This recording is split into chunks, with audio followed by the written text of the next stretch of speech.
Bienvenue dans Extramuros, le podcast qui met en lumière les plus belles réussites d'entreprise en région.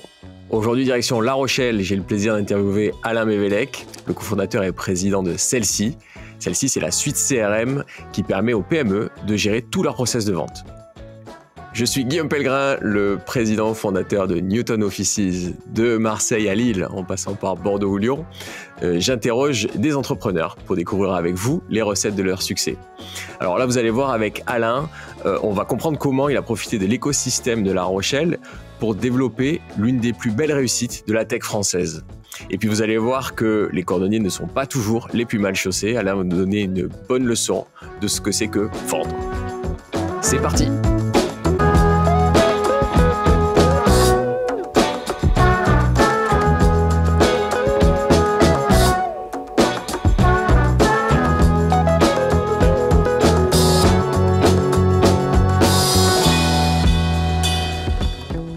Bonjour Alain, bienvenue sur Extramuros.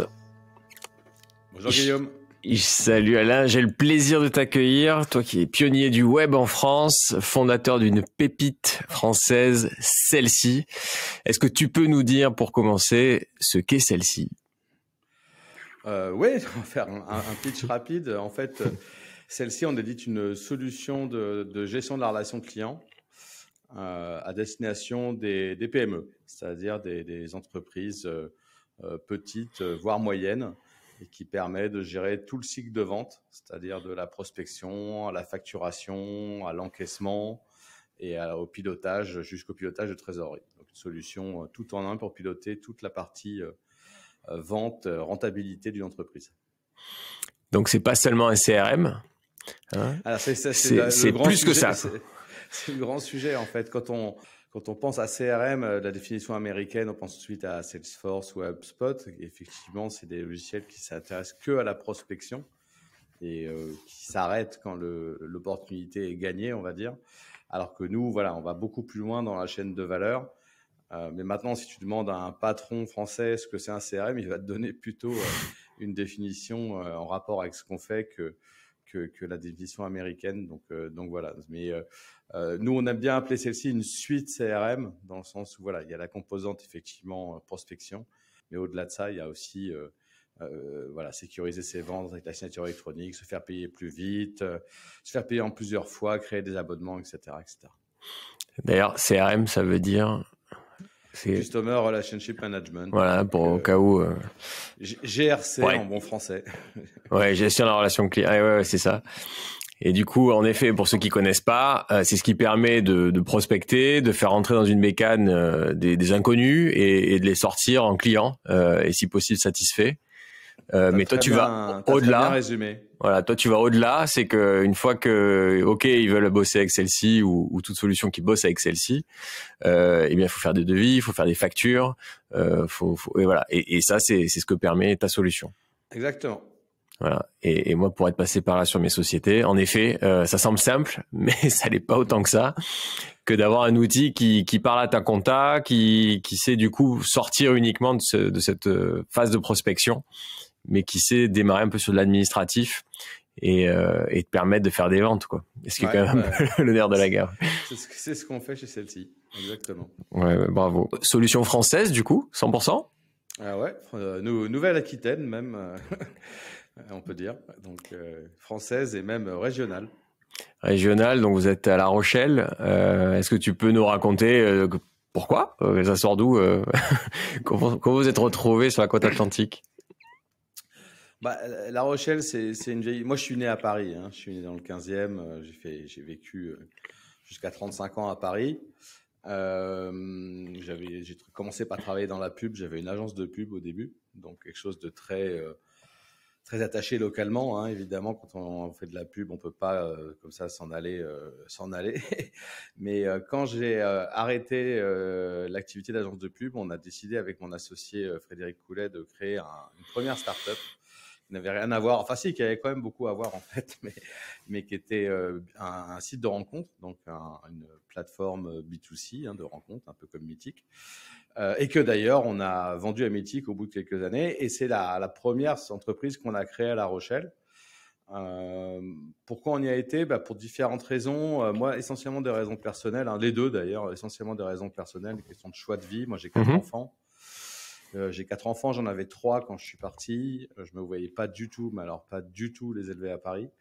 Les premières années, j'avais pas trop aimé. Donc voilà, donc avec ma femme, on a décidé de partir en province et il se trouve que Fred, mon associé, lui était originaire de la région, alors pas tout à fait, il était des Deux-Sèvres, mais enfin c'est juste à côté. Et il avait été au lycée à La Rochelle, donc il avait aussi une grosse affinité avec La Rochelle. Donc on s'est dit bingo, on y va, et donc on a créé cette première start-up qu'on a revendu à Mythique au bout de 3 ans, où on devait avoir 35-40 salariés, quelque chose comme ça. Donc voilà, donc première expérience très positive à La Rochelle qui nous a donné envie de recommencer. Et donc du coup, après cette expérience, on est reparti sur le projet Celle-ci. Qui permet encore à des gens de se rencontrer finalement. C'est un peu ça, ouais. En fait, quand nous, ce qu'on retenait de l'expérience dans la rencontre, c'était le modèle de paiement par abonnement. Ça, on adore, et on adore de plus en plus, j'ai envie de dire. Mais par contre, dans la rencontre, on perdait beaucoup de clients, ce qui est normal, ce qui est un signe de bonne santé pour un site de rencontre. Mais on perdait un quart de notre parc tous les mois. Donc ça fait partie du modèle, mais c'est un peu épuisant. Voilà, et on voulait pouvoir faire varier le panier moyen dans le temps. Pareil, dans la rencontre, il y a un prix de marché. On ne peut pas être 8 fois plus cher que les concurrents, sinon ça ne marche pas. Donc on voulait combiner ces 3 éléments, c'est-à-dire garder l'abonnement, mais pouvoir augmenter le panier moyen avec le temps et avoir moins de churn. Et c'était l'époque où arrivaient les premiers Mailchimp, Basecamp à l'époque, ce genre de solutions SaaS pour les PME aux États-Unis. Donc on s'est dit, c'est évident, dans 3-4 ans, il n'y aura plus de logiciels installés en dur sur les ordis ou sur des serveurs dans l'entreprise, ça sera tout par Internet. Donc voilà, on a décidé de se prendre ce pari-là et de se lancer avec ce qui s'appelait d'abord MyFacture, donc une solution très simple de facturation plutôt destinée aux auto-entrepreneurs, enfin aux solos, on va dire. Et puis par itération, on en est venu à créer ce qui est Celle-ci aujourd'hui, c'est-à-dire une suite complète, voilà. Sachant que ça fait 13 ans quand même, Celle-ci, c'est pas un perdreau de l'année, comme on dit. Donc on a eu le temps de bien affiner, de bien travailler le produit.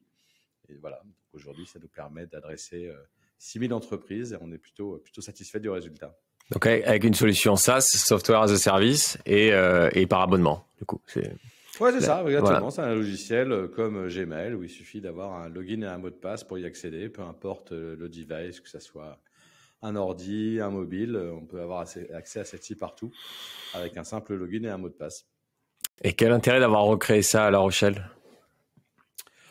Nous, on avait, nous c'était, on a été conquis par La Rochelle dès la première start-up. Moi, mes enfants étaient tous scolarisés là-bas, ils faisaient de la voile, enfin voilà, donc il n'y avait pas de débat sur la qualité de vie. Puis surtout, on avait réussi à staffer quand même la première start-up sans trop de problèmes entièrement à La Rochelle. Donc, on n'avait rien qui nous indiquait que ce ne soit pas possible pour la suivante. Donc, on a décidé de la lancer à La Rochelle comme la précédente et ça a plutôt bien marché. Alors maintenant, on déborde un peu puisqu'on a un bureau à Bordeaux également, mais toujours en Nouvelle-Aquitaine. Mais on reste bien focus sur notre scope Rochelais. Avec les mêmes fonctions à Bordeaux ou c'est complémentaire?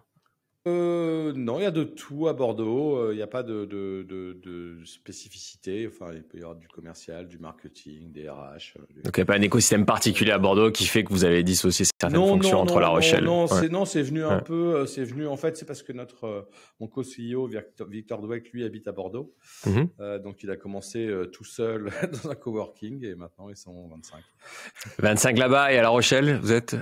Pour qu'on puisse resituer. Alors, c'est dur de donner des chiffres à l'instant T, parce qu'on recrute vraiment beaucoup en ce moment, mais là, on doit être... C'est un bon signe aussi. Un peu plus de 100 à La Rochelle. On doit être 120, 125 au total aujourd'hui. Là, on a recruté 22 personnes depuis le 1er janvier. Ils viennent d'où, du coup? Vous arrivez à sourcer sur place? Il y a assez de talent à La Rochelle, à Bordeaux, ou du coup, vous êtes devenus tellement sexy que vous arrivez à aller chercher ailleurs? Alors, on avait déjà un peu cette tendance avant le Covid, mais ça s'est évidemment accéléré, c'est-à-dire d'avoir des salariés qui quittent Paris ou une grande ville pour venir s'installer à La Rochelle avec un vrai projet de vie, souvent avec le conjoint, les enfants, etc. Donc ça, on l'avait déjà un petit peu, ça s'est renforcé. Donc là, on a vraiment vu notamment des talents assez seniors, hein, des managers. D'accord. Donc ça, très très bon pour nous, hein, parce qu'on a pu vraiment acquérir des gens avec un CV qui aurait été difficile à trouver en local. Et après, sur des postes plus juniors, là, on est quand même très connu à La Rochelle, forcément. On est un peu la seule boîte, en tout cas, à croître comme ça à La Rochelle. Donc, du coup, on a plein de relations avec l'université, avec l'IUT, avec Subdeco, enfin, toutes les écoles à La Rochelle. On prend beaucoup d'alternants et on est assez fiers que très souvent, ces alternances débouchent sur des CDI, je dirais même quasiment à chaque fois. Donc voilà, donc on est très ancré dans l'écosystème à La Rochelle. Et disons que si quelqu'un cherche un boulot à La Rochelle, il y a quand même 9 chances sur 10 qui nous envoie son CV. Donc ça, sur ce côté-là, on est plutôt armé. Maintenant, sky is the limit. Hein, on ne trouve pas forcément tous les projets, tous les profils à La Rochelle. J'ai un bon exemple d'une équipe qu'on a réussi à staffer qu'à Bordeaux, c'est les DevOps. Les DevOps, c'est des profils ultra recherchés, c'est très très difficile à trouver. Déjà de manière générale sur le marché du travail, mais alors à La Rochelle, je pense que ça existe simplement pas. Voilà, et donc notre équipe DevOps, c'est quand même 3 personnes, et à Bordeaux. Donc c'est vrai que Bordeaux nous offre un plus large spectre quand même de compétences que La Rochelle. Maintenant, sur tous les postes, je dirais, type commercial, type customer success, c'est-à-dire ce qui est support, accompagnement client, toute la partie consulting aussi, où on vend des prestations de services à nos clients, de formation, de paramétrage et tout ça. Tout ça, c'est des postes qu'on arrive relativement facilement à staffer à La Rochelle, quoi. C'est pas parce que un commercial chez nous, on n'a pas besoin qu'il ait 5 ans d'expérience en SaaS. Hein. Ce qu'on veut, c'est qu'il sache vendre. D'ailleurs, dans nos commerciaux, il y en a qui vendaient des fenêtres. Non, mais vraiment, hein, peu importe. Enfin, voilà, la formation à celle-ci est assez simple pour un commercial. Après, voilà, sur des profils techniques, notamment type data engineer, tout ce qui est autour de l'IA et tout. Bon, bah là, c'est sûr qu'on a plus de chances à trouver à Bordeaux qu'à La Rochelle. Mais on va y revenir justement sur votre orga pour vendre, parce que on va voir si vous avez les cordons les plus mal chaussés, parce que vous êtes normalement bon pour vendre. Tu disais que vous êtes tellement inséré dans l'écosystème à La Rochelle que tout le monde vous connaît, mais est-ce que vous arrivez même à influer sur l'écosystème universitaire de formation pour finalement avoir les pépites designer celles-ci? Oui, en plus, oui. En fait, on a beaucoup de relations avec la fac de La Rochelle, notamment notre DPO, qui est aussi notre directrice juridique, et le conseil d'administration de la fac. Et elle est prof à la fac sur les sujets justement de données personnelles, etc. Donc voilà, on a vraiment des très bonnes relations avec eux. Là encore, la semaine dernière, nos devs ont été il y a 6 devs de chez nous qui ont été faire un hackathon. Organiser un hackathon pour les devs pour les étudiants développeurs de la fac. Donc voilà, donc évidemment, quand on fait un hackathon de 2 jours, on a quand même l'occasion de voir les plus prometteurs. Donc voilà, donc je dirais qu'effectivement, sur ce qui sort comme développeur formé à La Rochelle, normalement, il y a quand même de fortes chances qu'ils viennent chez nous. En tout cas, on fait tout pour. Après, sauf s'ils veulent bouger ailleurs en France, hein, c'est aussi assez commun. S'ils veulent rester à La Rochelle, en tout cas, ils savent que chez celle-ci, ils pourront trouver un projet intéressant. Donc voilà, donc oui, non, on a. Et puis alors, surtout, et ça c'est assez récent depuis notre dernière levée là qui a eu lieu en janvier. On a 76 recrutements prévus sur cette année. D'ailleurs, ça va sûrement être plus. Et du coup, là, on s'est retrouvé un peu démunis. On n'avait pas du tout les équipes. Donc là, vraiment, on a recruté une head of people, on a recruté deux talent acquisition managers, dont c'est le boulot de faire de la chasse sur LinkedIn, d'aller nous trouver des talents. Et ça marche plutôt pas mal, hein, puisque là, c'est quasiment, on en accueille entre 7 et 10 par mois là, sur les 3 derniers mois. Donc non, ça marche pas mal, même si on est parti un peu en retard. On a eu de la chance de staffer ces postes-là assez vite, donc du coup, ça, par effet d'entraînement, ça enchaîne sur le recrutement. Alors du coup, cette levée, est-ce que tu peux nous en dire plus sur les chiffres ? Oui, on a levé 55 millions d'euros auprès de PSG. Et non, pas le tout de suite. Donc pas passé sous pavillon qatari, mais c'est pas les mêmes. Non, pas du tout. PSG, c'est un fonds, c'est un spin-off d'un gros fonds américain qui s'appelle Providence, qui est un gros fonds un peu, des gros fonds US, un peu comme BlackRock ou autre. Et avec la particularité, ça veut dire Providence Strategic Growth, c'est-à-dire qu'ils ne font que du SaaS B2B, c'est-à-dire que des boîtes comme la nôtre, avec la vocation de créer des plateformes. Dans notre optique, c'est de créer une plateforme autour de celle-ci, c'est-à-dire autour du CRM pour les PME en Europe. Il faut savoir qu'aujourd'hui, celle-ci, c'est quasiment franco-français comme succès. Et aussi par acquisition d'autres entreprises qui viendraient compléter l'offre et renforcer la proposition de valeur. Et d'ailleurs, on l'a fait pas plus tard qu'il y a 15 jours, puisqu'on a annoncé notre premier achat, qui est Rocket Chart, qui est une solution de gestion de trésorerie, qui est donc super complémentaire avec celle-ci, puisque nous, on produit tout l'aval, on produit tous les achats, les ventes avec les dates. Mais Rocket Chart permet de voir ça dans le futur et de faire des scénarios, multi-scénarios, de dire si j'embauche une personne en septembre, qu'est-ce que ça va me donner? Est-ce que j'aurai assez de cash pour la payer, etc., etc. Donc voilà, donc la première acquisition, et là, on travaille sur d'autres. Donc voilà, donc avec QSG, il y avait cet aspect de levée de fonds pour la croissance organique de la société. Donc ça, c'est clair, mais il y a aussi la capacité derrière à nous aider à consolider le marché en joignant nos forces avec d'autres entreprises, sachant qu'on est sur un marché du SaaS en Europe qui est clairement, dans les 3-4 ans, va faire l'objet de pas mal de consolidation. Donc nous, c'était notre vision aussi. Donc, on s'est dit, ça nous a semblé plus intéressant comme projet que de faire une levée assez classique avec des VC plus passifs, qui sont là, qui attendent un ROI 4-5 ans après. Alors, bien sûr, PSG attend un ROI, évidemment. Mais la stratégie de plateforme nous a vraiment convaincus. Donc voilà pourquoi on a avancé avec. Bien sûr. Du coup, extension vers la trésor, on a compris là où vous êtes déjà aujourd'hui, on l'a évoqué au départ, au début de ce podcast. C'est quoi les autres extensions qui vous intéressent d'un point de vue métier? Il y a beaucoup de choses. Parce que ça peut aller loin. Il y a tout ce qui se passe en amont dans le funnel de vente. Donc, c'est-à-dire que nous, aujourd'hui, on gère les opportunités, mais après, on pourrait réfléchir à des outils de génération de leads, donc pour remplir les funnels, à des outils marketing aussi. On a quelques outils marketing dans celle-ci, mais qui sont un peu limités, on va dire. On peut envoyer une newsletter, mais voilà, on n'a pas vraiment de marketing automation. D'accord, tout ce qui est emailing, marketing automation, pour l'instant, il n'y a pas quelque chose qui se plug facilement ou alors qui est déjà à l'intérieur du système. Voilà, donc il y a tout ça qu'on regarde. Il y a les outils comptables aussi, dont on a un outil de pré-compta, on s'arrête juste avant la compta. Donc voilà, donc il y a tout un environnement. Puis après, il y a aussi l'international, c'est-à-dire que pour se développer en Europe, bien sûr, il va falloir transporter celle-ci, mais ça va aussi probablement passer par des acquisitions sur les marchés cibles, de manière à arriver avec quand même un peu de savoir-faire, de connaissance du marché, plutôt que d'arriver comme ça en se disant on plante le drapeau et on voit comment ça se passe. Donc voilà. Donc c'est pas mal de projets qui peuvent se combiner. Ça peut être une acquisition techno en Allemagne. Donc bien sûr. Donc voilà, c'est pas des choix, c'est une matrice.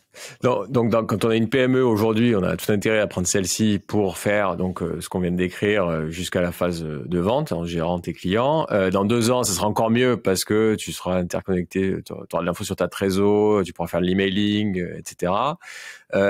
Est-ce que après le RP, le Digital Operating Platform, devient quand même nécessaire, ou finalement avec celle-ci ça suffira, ou est-ce que c'est branché avec un classique SAP ou tous les fameux Alors, il y a plusieurs questions là-dedans. La première, c'est d'abord que nous, on sait très bien s'interfacer avec des ERP, on le fait souvent. On a pas mal de clients, notamment dans l'industrie. On n'a pas du tout les outils pour gérer la construction d'une machine ou autre. Mais par contre, on peut tout à fait plugger celle-ci via API. Et c'est pour ça qu'on a une équipe services qui fait ce genre d'intégration, même des fois pour des très grands comptes d'ailleurs. Donc ça, on sait le faire. Avec SAP, Sage et tout cela, quoi. Ouais, SAP, Sage, ou même des outils très très spécifiques de prod. Je sais pas, sur un logiciel pour gérer une imprimerie, par exemple. D'accord. voilà, qui va calculer le nombre de litres d'encre qu'il faut. C'est pas noté. Voilà. Donc, mais bon, par contre, le devis part de celle-ci et va alimenter cette machine et après suivre un process de production. Donc ça, on sait déjà le faire. Donc ça marche assez souvent. Après, pour répondre à ta question, on va pas faire un ERP de celle-ci. C'est pas du tout, c'est pas du tout le truc. En fait, nous, ce qu'on a constaté sur le marché des PME, c'est que le fait d'aligner des outils comme ça, c'est compliqué. Autant une entreprise qui est structurée, qui a un COMEX, disons qui a une direction marketing, une DSI, etc., ça va faire sens de prendre des outils séparés, plus puissants, et de faire ce qu'il faut pour les connecter entre eux de manière, mais avec quand même des responsables pour chaque partie qui a besoin de ces outils très spécifiques. Nous, on s'adresse à des PME où généralement il n'y a pas de DSI. C'est des boîtes lambda de je sais pas 5, 10, 15, 20, 25 personnes et ils n'ont pas cette organisation et ni ce besoin d'ailleurs d'outils ultra poussés. Donc nous l'idée c'est vraiment de dire pour une PME celle-ci c'est plug and play très vite, tout le monde le prend en main, tout le monde travaille dessus. Nous ça c'est vraiment un tropisme qu'on a avec Fred depuis le début de l'aventure, c'est de pas faire un soft pour le DAF ou le DSI justement, mais c'est de faire un soft pour l'utilisateur. Donc nous c'est très user-friendly, on trouve les codes de Gmail, de Facebook avec les commentaires. Enfin, il n'y a pas besoin de formation, il y a rarement besoin de formation pour onboarder un utilisateur final. Après, il y a du paramétrage, évidemment, quand même. Mais l'utilisateur, le commercial qui arrive, il prend très, très vite en main celle-ci. Et c'est vraiment cette simplicité, nous, qu'on essaye de garder. Donc, Donc, on essaye de ne pas se laisser entraîner trop dans on laisse à Oracle et SAP le métier du pur player ERP. Nous, on est vraiment sur la performance des équipes de vente, la performance du support client, du suivi client aussi. C'est-à-dire que dans celle-ci, on va loguer toutes les interactions commerciales, mais après, on va loguer aussi toutes les interactions ADV, c'est-à-dire devis, facture, paiement, etc. On va aussi loguer tout ce qui se passe après. Des problèmes de livraison ou autre. Tout est au même endroit. Et ça, c'est vrai que pour une PME, c'est quand même super pratique plutôt que de devoir appeler la logistique pour savoir si le colis est bien. C'est une espèce de silo qui se crée où en fait, on passe son temps à poser des questions auxquelles on pourrait avoir une réponse tout de suite si on avait un soft 360, quoi. Ouais, je t'aurais pas posé ces questions-là il y a 3-4 ans parce que je vivais très bien avec Google et puis la suite Office et avec Excel j'arrivais à faire à peu près tout et puis quand ma boîte s'est développée j'ai découvert ce que c'était un CRM et j'ai découvert la difficulté de faire parler tous ces outils ensemble. Ça semblait, on pense pas que c'est compliqué, ça peut l'être, mais avoir un outil métier qui parle avec de la compta, qui te permet de gagner des clients, qui te permet de gérer de la SAV, de la satisfaction, etc.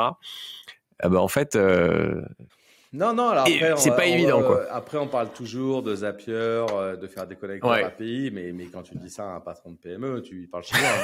C'est ça. En tout cas, peut-être qu'il va, ou alors il va payer une boîte pour le faire, ça va être compliqué et tout. Alors que, si c'est plugué d'office, c'est mieux.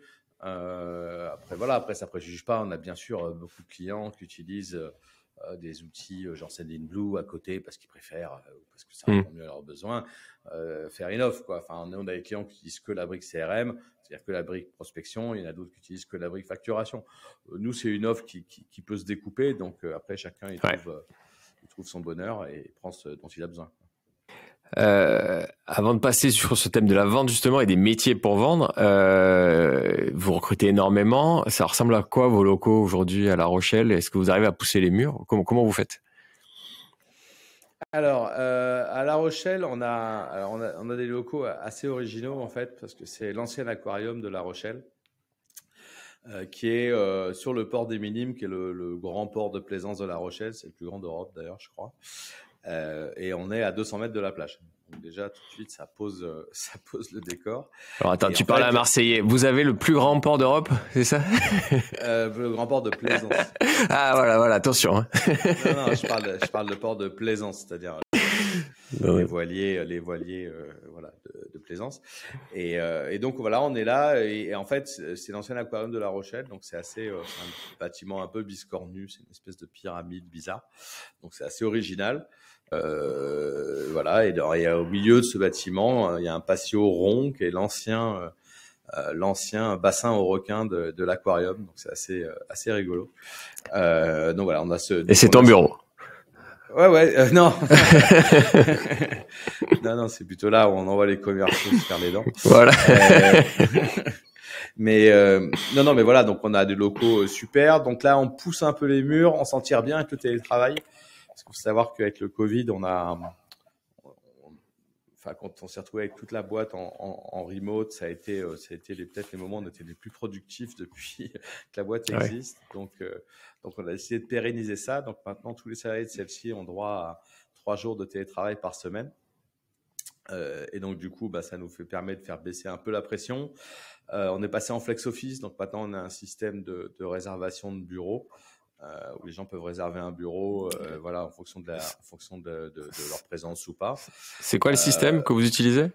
C'est Semana. D'accord. Ouais, c'est une jeune start-up française.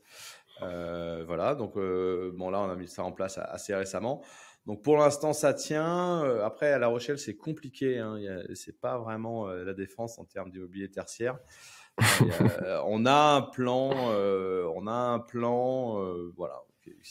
Mais même si on signe ce plan, on va avoir au moins 1 an et demi de travaux. Donc voilà. Donc là pour l'instant on serre les coudes. On essaye de grappiller des petits espaces autour de chez nous pour faire de voilà. Mais bon, on y arrive. C'est quand même, c'est encore gérable, on va dire. Très bien. Pour du coup aller sur ce thème de la vente, comment vous êtes organisé pour utiliser celle-ci et vous-même trouver des clients? Quels sont les métiers? Et d'ailleurs, si un patron de PME se met à se poser ce genre de questions, tiens, il me faut un CRM, qu'est-ce qu'il doit internaliser? Qu'est-ce qu'il doit avoir comme talent en interne pour trouver des clients, les faire venir, les démarcher, etc. Ouais, alors nous, on a une particularité, mais qui doit venir aussi un peu de notre historique B2C avec Frédéric, c'est qu'on est très fort sur l'inbound. On est très fort sur les leads qui arrivent organiquement sur celle-ci ou via des campagnes payantes. Donc là, on arrive à générer plus de 1000 leads qualifiés par mois. Donc c'est un volume assez important sur lesquels on va faire 200 clients, on va dire en moyenne. D'accord, ok. Donc ça, c'est ça, c'est la machine inbound. Donc ça, on sait très bien gérer. Donc ces leads, ils arrivent, ils sont qualifiés parce que c'est ce qu'on appelle les SDR chez nous, les Sales Development Representatives. Eux, leur job, c'est de qualifier la demande. C'est-à-dire, ils ont un certain nombre de questions à poser, le nombre de salariés, d'utilisateurs potentiels, l'activité de l'entreprise. Enfin, bon, voilà. Ils qualifient la demande et ils positionnent un call avec ce qu'on appelle un account exécutif chez nous, qui est le commercial pour le coup. Et ce call, il va durer 1 demi-heure, 45 minutes. Il va y avoir du partage d'écran pour montrer la solution, etc. Avec le client, du coup. Avec le client, et enfin le toujours prospect à ce stade. Oui, voilà. Ouais. Et là, normalement, dans le meilleur des mondes, le sales close. Généralement, ça se fait quand même sur plusieurs rendez-vous. En inbound, en général, on close en 1 mois, quoi. Voilà. En 1 mois. Donc ça, c'est le process inbound qui est bien maîtrisé chez nous depuis longtemps. Et depuis 1 an, on s'est mis aussi à l'outbound, et ça, c'est dû au fait que maintenant, on arrive à avoir des paniers moyens plus importants. Alors l'outbound, c'est la chasse pure dans le dur. C'est, je prends les pages jaunes et j'y vais, quoi. Enfin, je schématise parce qu'on leur simplifie quand même parce que ça serait ouais. Et donc dans ce schéma outbound, là du coup c'est nous qui décidons d'aller parler à des entreprises parce qu'on pense qu'elles pourraient être intéressées par celle-ci, qu'on pense qu'elles pourraient nous amener un panier moyen suffisant pour justifier cette démarche qui évidemment est moins performante en termes de nombre de leads. Bien sûr, oui. Transformés. Pas 20%, oui. Évidemment, il y a beaucoup de gens qu'on n'arrive pas à avoir et tout, mais bon. Mais voilà. Et donc pour remplir, pour leur donner des listes, on a des métiers qui sont au marketing chez nous, qui sont les métiers des gros hackers, on appelle ça, en interne. Et eux, leur boulot, en fait, c'est définir ce qu'on appelle des ICP, des Ideal Customer Profile, c'est-à-dire on fait ça notamment en regardant nos bases. Si on voit que, je sais pas, par exemple, on a beaucoup de clients dans la rénovation énergétique, qui est un marché qui cartonne, parce que bon, c'est aidé fiscalement et tout, donc c'est des boîtes qui sont toutes en pleine croissance. Nous, on a identifié 2 ou 3 qui venaient chez nous. Et ben du coup, on va dire, ça c'est vraiment un profil client où déjà on a des exemples, on va pouvoir vous montrer des exemples de succès, et voilà, et c'est assez facile voilà. Et le job des grosses, ça va être d'aller créer des fichiers avec les bons interlocuteurs, les bons numéros de téléphone, voilà, de tous les gens de ce secteur, et ça va alimenter ce qu'on appelle chez nous les BDR, qui sont un peu les cousins ou du SDR. SDR. Donc c'est business development, eux. Voilà. Et eux, c'est pas dur, hein, c'est vraiment, ils passent par la porte, ça marche pas, ils passent par la fenêtre, ça marche pas, ils passent par la cheminée, mais ils doivent réussir à pitcher et avoir quelqu'un. Et quand ils y arrivent, de la manière, ça va sur un account exécutif. On reprend le chemin normal du rendez-vous de vente, de closing, etc. Donc voilà, c'est un peu l'organisation qu'on a, nous, en place pour acquérir nos clients. Et tu parlais d'ADV, est-ce que du coup c'est aussi quelqu'un qui prend la main sur la partie administrative des ventes, et tu parlais aussi de Customer Success tout à l'heure. Comment ça marche? Alors effectivement, nous, l'ADV va surveiller que tout est bien payé, etc., comme dans toutes les boîtes. Bon, après, on a quand même énormément de choses qui se passent de manière en ligne, hein. Des gens payent par carte bancaire ou autre, mais après, quand le client décide de payer par virement, il va bien falloir rapprocher le virement même si on arrive à automatiser beaucoup de choses, il y a quand même des fois où il y a une intervention manuelle.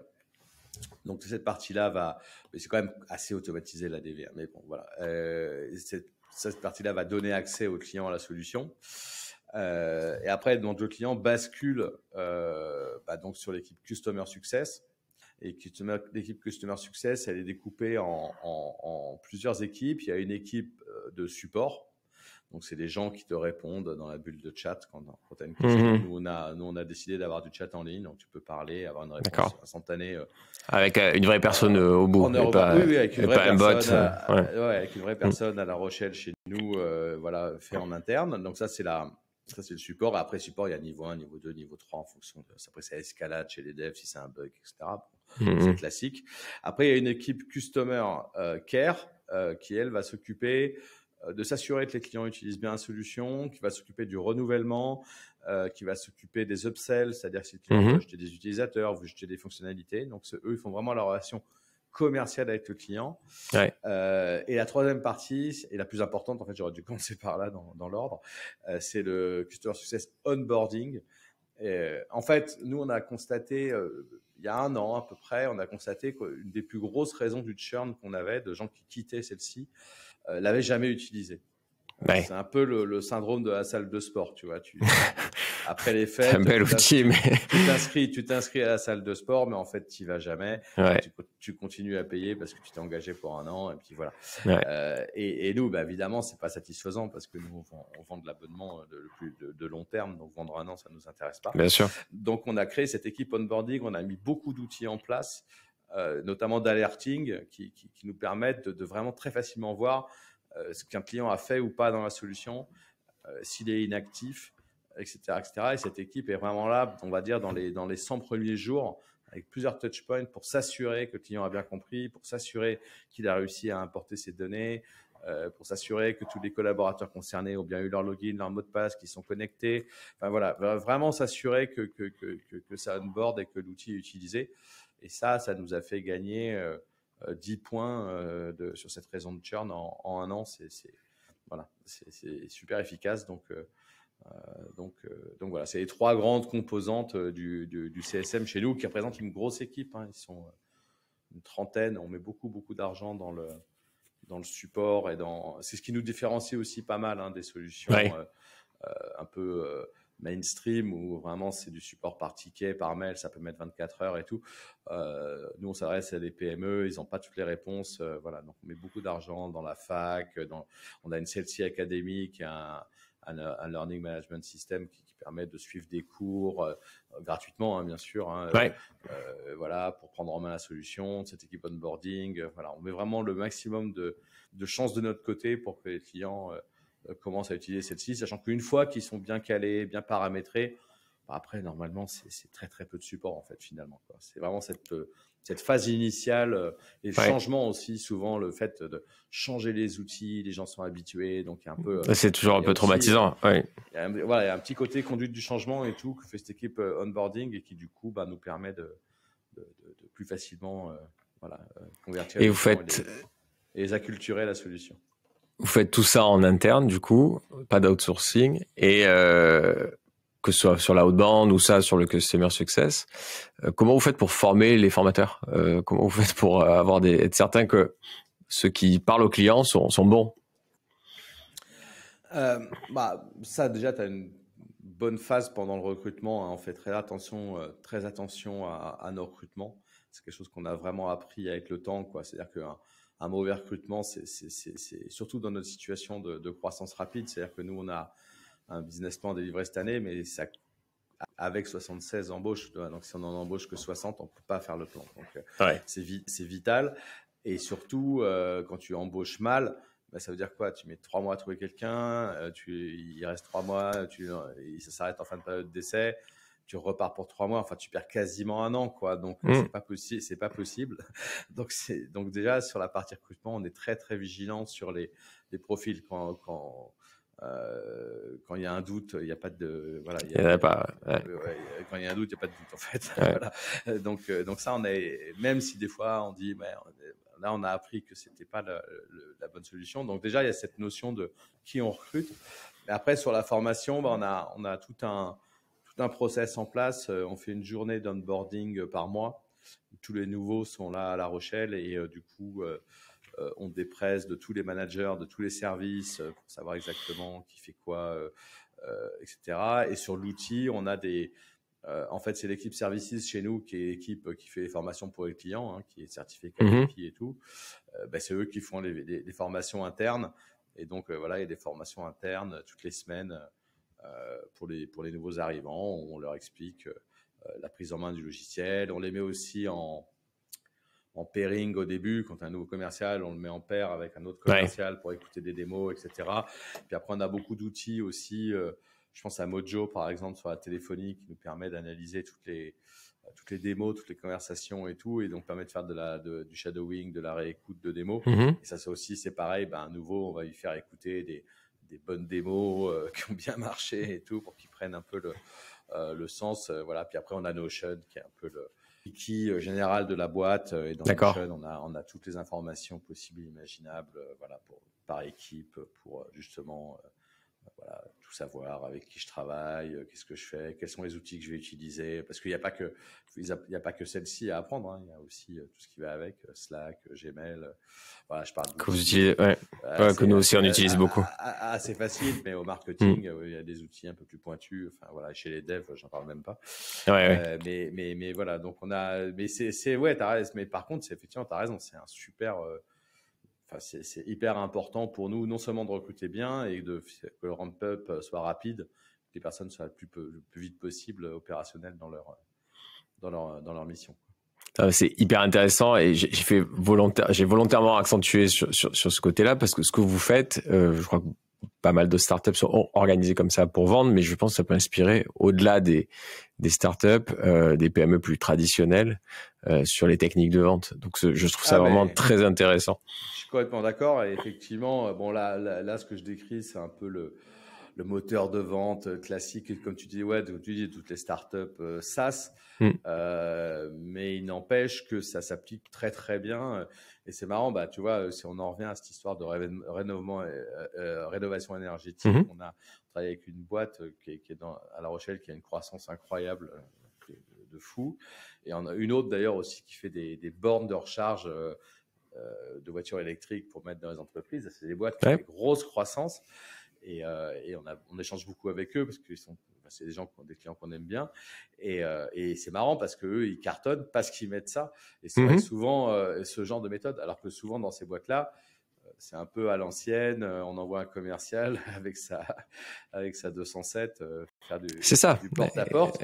Et en fait, en mettant en place des outils modernes comme nous on fait, du CRM et du call, et voilà, et ils arrivent à avoir beaucoup plus de volume d'affaires qu'ils en avaient auparavant. Donc, c'est complètement applicable à énormément de secteurs d'activité. Dès que tu es dans du B2B ou parfois B2C ou B2B2C, c'est vrai que c'est très inspirant, je trouve, cette organisation. Exactement. Tu parlais de tous ces recrutements. En général, il y a un point commun qui fait que tout le monde correspond peu ou prou à la culture d'entreprise. Sinon, ça marche pas. Comment vous l'avez définie, cette culture chez vous?